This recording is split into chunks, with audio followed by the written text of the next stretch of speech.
leader we had.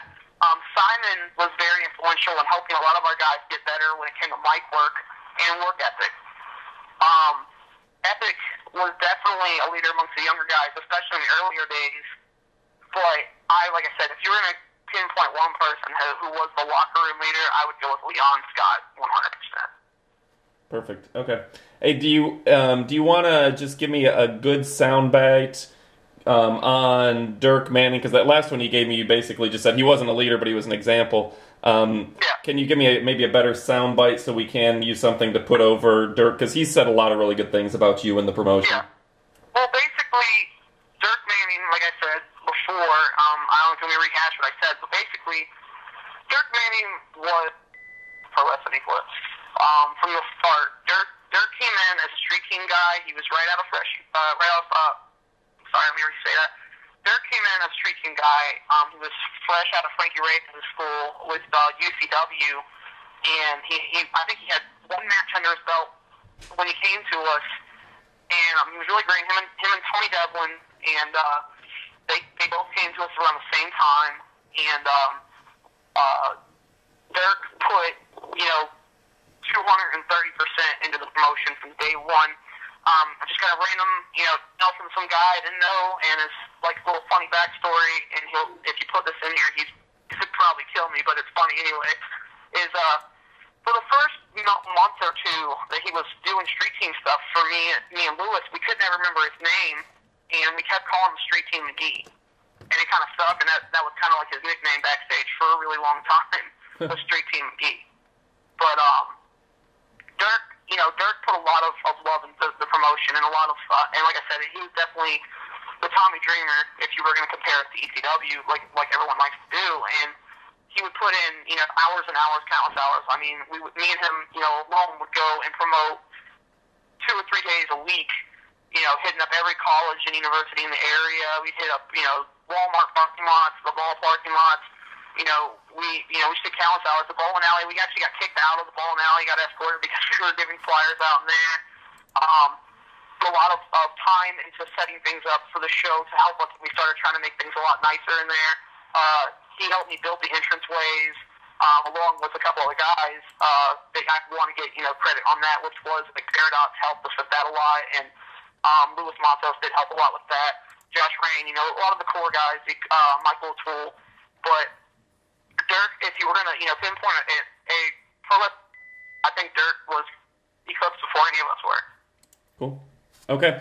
Now, in the same regards, I'm trying not to make it, and the leadership chapter is the one chapter that I think portrays you in a negative light, just because there are people like Shooter Storm or whoever who don't think favorably. Else I'd like you to put in there, please, and if you let me do a sound clip on it, I would love to, because it's about guys like Shooter Storm and George Martel. I'm sorry, say that again? It's about guys like Shooter Storm and George Martel. Right. So should I leave Shooter's footage in there, or should I edit it out? No, I mean, you can keep it in there if you want, but I definitely want to be able to give a rebuttal, in the sense of, those guys were totally unimportant to anything about eKlipse. They weren't around long enough to make any impact. And for the fact that they're even, involved in this, just shows that they're trying to get themselves over at the expense of something else. And they have consistently shit on the product, and their involvement was very low. I didn't want Shooter Storm from the get-go. I think the dude's a douchebag, and I think the dude is a straight-up terrible worker. I don't think he should be in the business. I think he's a fucking mark. And truthfully, the guy, shit all over us in our ring. And the thing is, I'd like to talk about the ring, too, is another thing, now that I brought it up, which was, I'd like just to add a little clip in there, which is basically, I didn't force a single motherfucker to ever step into that ring.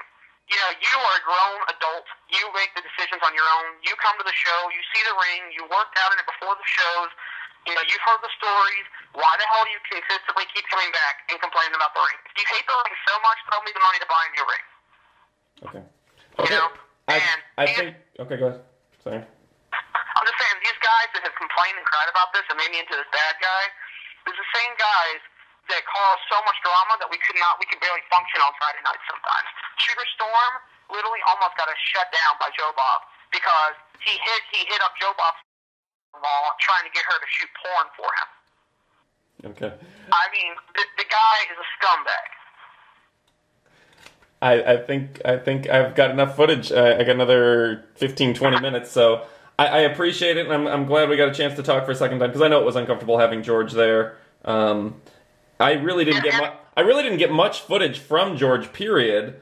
Well, the thing with George is, too, is George was, if someone like, and I will say it, I don't care, if someone like Aaron Epic or Simon Says has something bad to say about me, dude, they have total 130% right to do that for the fact that they were integral parts of eKlipse to me.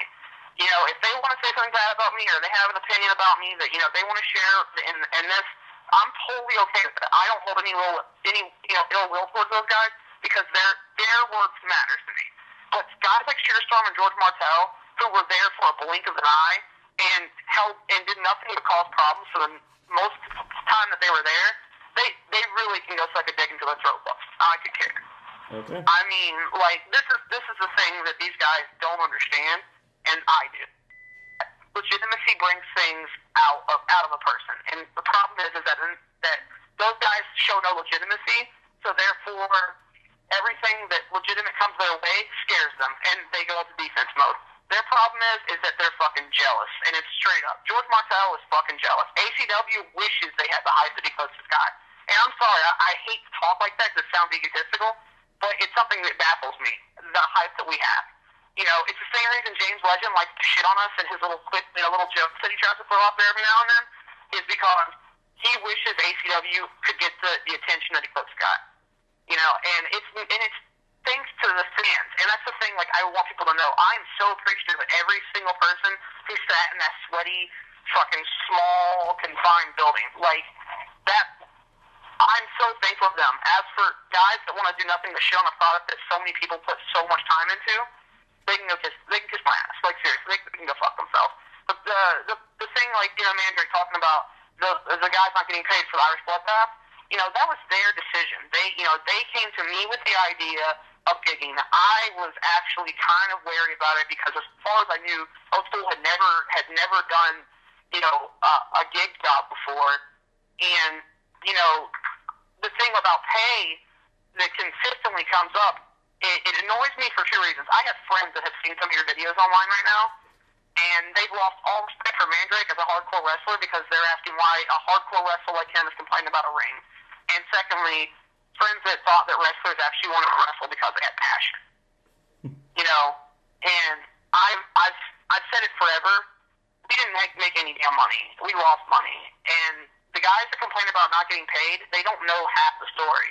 If I wanted to sit here and put my business out there like that, I would tell you every single person who got paid, and it wasn't a lot. And everyone who did get paid, it wasn't a payday. It was, here's gas money to get back to, Orlando, here's gas money to get back down to South Florida.